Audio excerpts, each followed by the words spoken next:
Saya dah tak nak PS4, saya nak PS5. Buat apa beli baru? Kalau boleh trade in je. Bang, nak trade in ambil PS5 boleh? Boleh bang. Kalau macam ni aksesori untuk PS5. Benda-benda macam konsol ni boleh test. Alah-alah aku bantai MU tu. Macam MU yang bantai awak je. MU 11 awak kosong.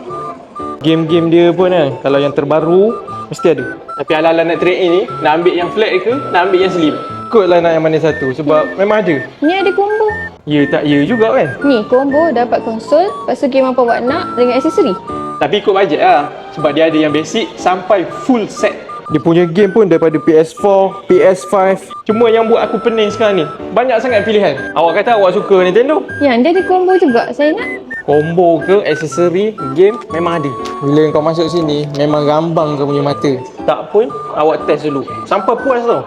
So macam apa-apa yang display ni kau try lah dulu. 1, 2, 3, 4, 5. Okey ke? Dia 6-0 lah tu. Bagilah saya game lain. Game perempuan tak ada. Kalau ada bag macam ni, nice juga kan? Taklah segabut nak bawa. Yang jenis baru tu mana? Yang ni kan? Nintendo macam-macam. PS5 pun dah try, PS4 pun dah bertukar ke PS5. Bini aku pun dah try Nintendo. Mana lagi? Shah Alam Games Outlet.